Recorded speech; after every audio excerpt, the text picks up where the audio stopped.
Assalamualaikum warahmatullahi wabarakatuh. Saya Dini Batrisya binti Masdi daripada kelas 4 Gamma. Jadi saya ingin membentangkan tentang bab 3 sejarah tingkatan 4 iaitu konflik dunia dan pendudukan Jepun di negara kita sebagai summative assessment saya. Jadi tanpa membuang masa, marilah kita sama-sama meneruskan topik kita pada hari ini.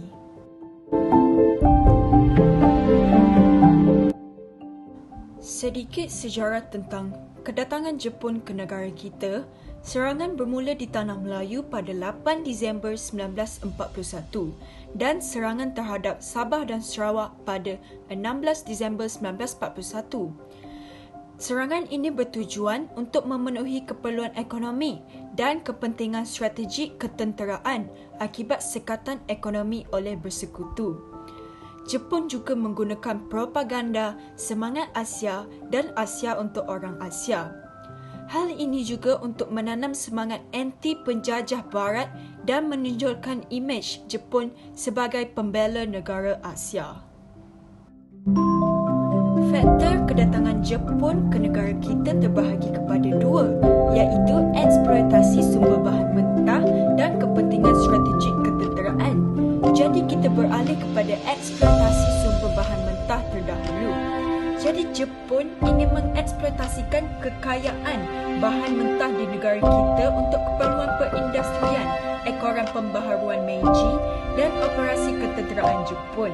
Tanah Melayu juga merupakan pengeluar utama biji timah dan getah di dunia selain menghasilkan emas, biji besi, arang batu dan bauksit.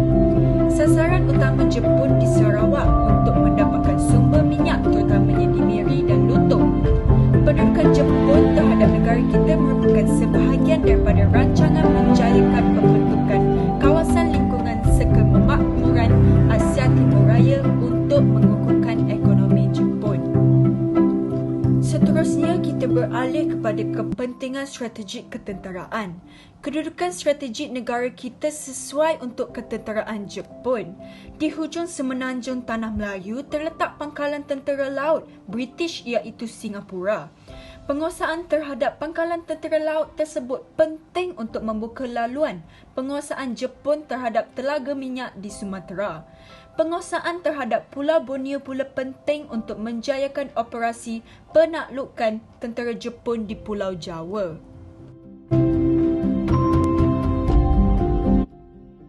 Seterusnya, mari kita beralih kepada dasar pendudukan Jepun di negara kita. Jepun memperkenalkan pemerintahan tentera. Dasar ini diterima daripada Panglima Agung Japanese Sovereign Army. Kemudian, dasar pendudukan Jepun di negara kita terbahagi kepada dua bahagian, iaitu dasar pentadbiran dan dasar sosial. Dasar pentadbiran pula terbahagi kepada tiga, iaitu pentadbiran tentera Jepun, dasar terhadap Raja-Raja Melayu dan dasar terhadap kepimpinan tempatan. Jadi, kita beralih kepada pentadbiran tentera Jepun. Tanah Melayu bergabung dengan Sumatera untuk membentuk kawasan pertahanan khas yang diletakkan di bawah pentadbiran tentera Jepun yang ke-25 yang berpusat di Singapura.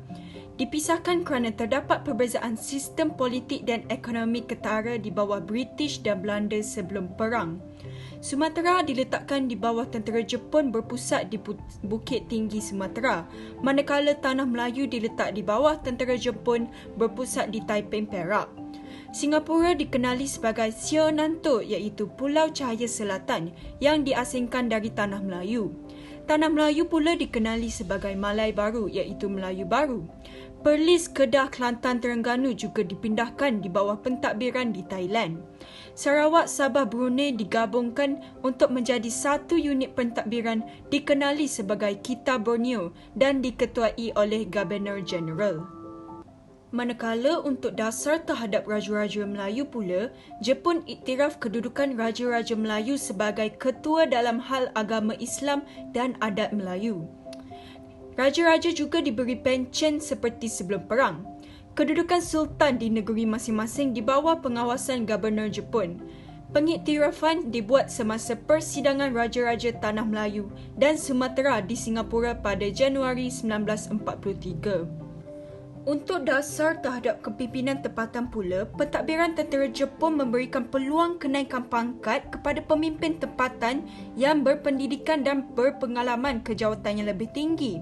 Langkah tersebut bagi mengatasi masalah kekurangan pegawai dan mendapatkan sokongan penduduk. Pentadbiran tentera Jepun menubuhkan Institut Latihan Pemimpin-Pemimpin Muda atau Koakunrenjo untuk melatih dan menanamkan semangat memperjuangkan cita-cita politik Jepun dalam kalangan penduduk tempatan.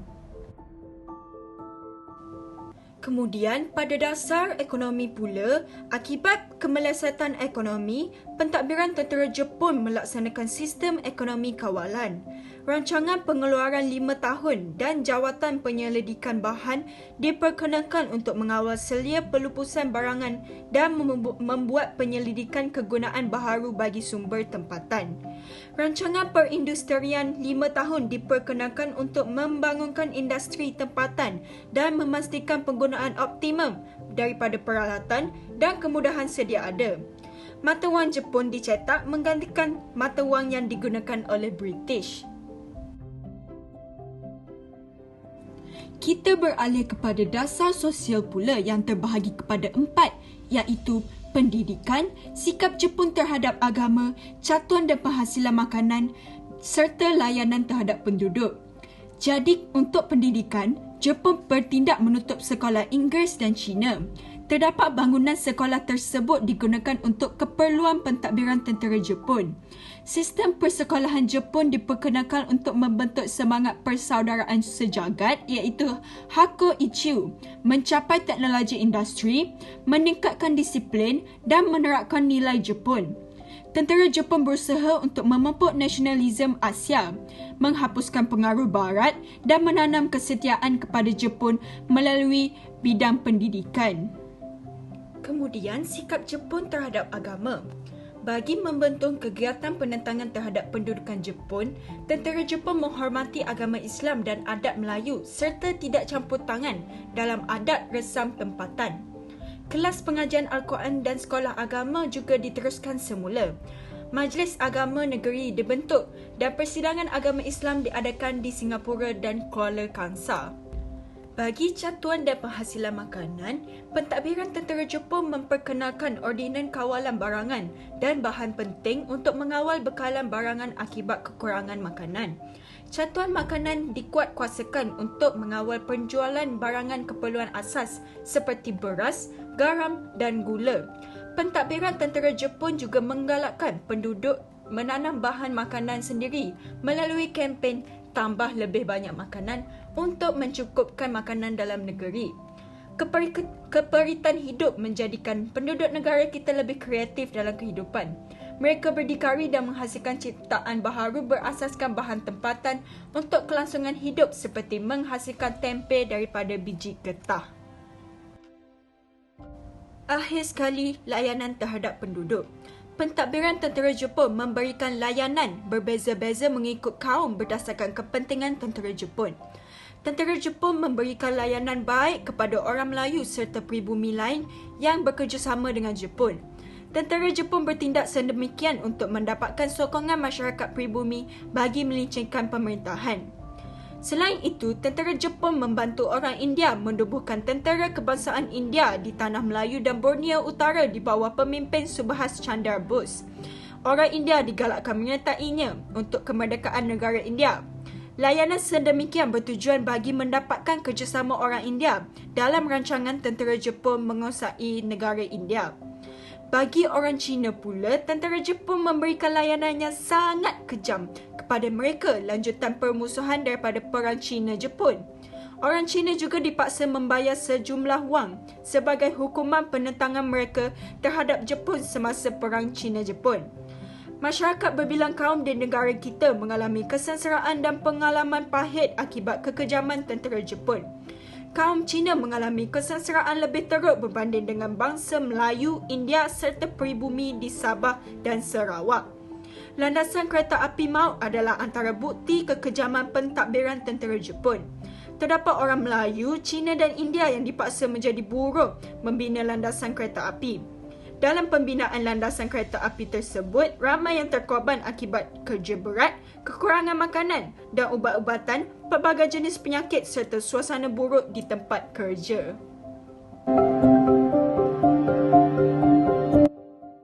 Seterusnya, kita akan membincangkan tentang perjuangan rakyat menentang pendudukan Jepun. Saya mengambil beberapa contoh di dalam buku teks. Jadi, tanpa membuang masa, marilah kita sama-sama menghayati perjuangan rakyat kita menentang pendudukan Jepun.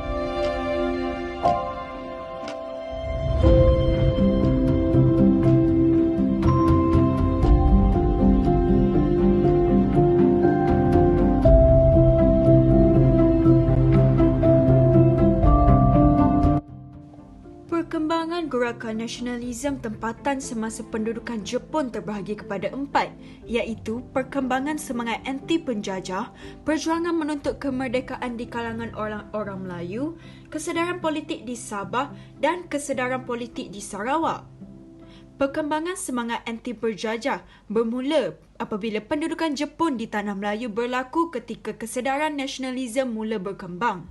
Slogan Asia untuk Asia dan konsep lingkungan kemakmuran Asia Timur Raya menekankan kebebasan Asia, menentukan kemajuan dan meningkatkan persaudaraan sejagat.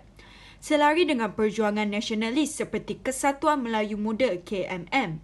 KMM bekerjasama dengan Jepun dan berharap Jepun dapat memberi kemerdekaan.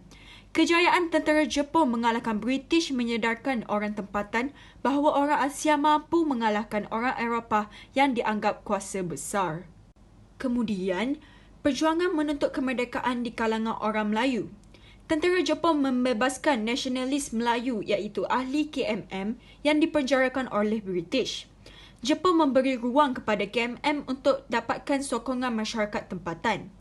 Kemudian, Jepun membubarkan KMM kerana tindakan pemimpinnya yang menuntut kemerdekaan dari Jepun. Jepun tidak beri merdeka walaupun membantu Jepun dalam peperangan dengan British. KMM kemudian menggunakan taktik baru iaitu Gyugan dan Gyutai menyertai gerakan bawah tanah menentang Jepun. Jepun semakin tertekan dengan serangan bersekutu dan berusaha memenangi hati nasionalis Melayu. Pemimpin KMM menubuhkan Kesatuan Rakyat Indonesia Semenanjung KRIS. Jepun merestui maklumat KRIS untuk mencapai kemerdekaan bersama dengan Indonesia melalui semangat Asia untuk Asia. Hal ini tidak dapat dilaksanakan kerana Jepun menyerah kalah pada 15 Ogos 1945. Perjuangan KRIS diteruskan dengan penubuhan Parti Kebangsaan Melayu Malaya (PKMM) iaitu parti pertama ditubuhkan selepas zaman pendudukan Jepun. Gyutai yang membawa maksud pasukan membantu pertahanan persisiran pantai dan menjaga ketenteraman awam. Anan Haji Siras, ketua sebagai Lieutenant Colonel. Kesedaran politik di Sarawak dikawal melalui persatuan yang ditaja oleh Jepun. Persatuan Cina digabungkan menjadi Kakeo Kokokai. Jepun kekurangan pegawai. Orang Melayu dan Iban diberi jawatan dan kuasa yang lebih tinggi.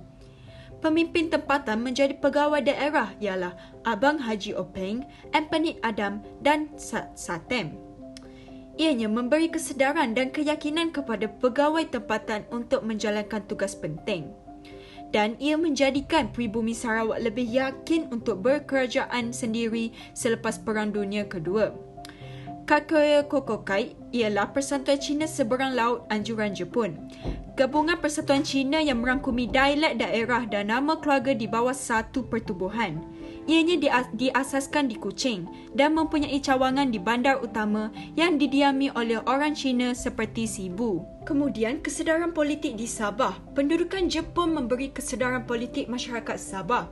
Pertubuhan yang ditubuhkan selepas pendudukan Jepun seperti Parti Kebangsaan Melayu Labuan. PKML oleh Tengku Nordin, Abu Bakar dan Zakaria Gun berdasarkan idea Harun Aminur Rashid. Di bahagian pantai timur Sabah, Parti Kebangsaan Melayu Tawau ditubuhkan. Pengerusinya ialah orang kaya-kaya Abu Bakar.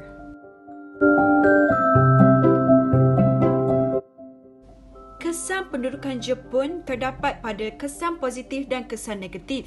Bagi kesan positif, penerapan nilai perpaduan, nasionalisme dan pemikiran baharu. Kemudian, ia memupuk keberanian dan jati diri. Sistem pendidikan Jepun diperkenalkan bagi menekankan sifat kerajinan dalam diri. Kemudian, ia memberi kesedaran politik kepada masyarakat tempatan untuk mendapatkan kemerdekaan. Ia memberi peluang kepada penduduk di negara kita untuk memegang jawatan dalam pentadbiran. Seterusnya, kewujudan industri baharu. Bagi aspek negatif pula, ia berlaku permusuhan antara kaum, ekonomi dan taraf hidup merosot, ketakutan dan kesengsaraan penduduk, harta benda dan infrastruktur banyak dimusnahkan, berlaku banyak peperangan yang mengorbankan ramai penduduk serta kegiatan perdagangan menjadi lumpuh.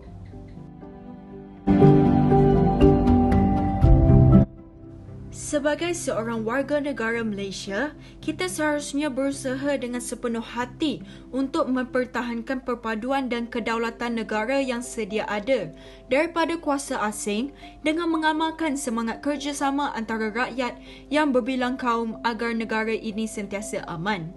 Seterusnya, kita sewajarnya sentiasa mempersiapkan diri dengan pelbagai ilmu pengetahuan dan akan mempelajari ilmu kepimpinan bagi membentuk jati diri menjadi pemimpin yang berilmu untuk menerajui negara ke arah yang lebih baik. Kebijaksanaan dan ilmu yang tinggi juga membolehkan kita membezakan mana yang baik dan mana yang buruk untuk pentadbiran negara. Akhir sekali, negara ini seharusnya meningkatkan sistem pertahanan negara dan mengelakkan campur tangan kuasa asing dalam mana-mana urusan pentadbiran negara supaya mereka tidak mengambil kesempatan untuk menjajah negara kita dan seterusnya mengambil alih negara yang telah pun maju dan damai.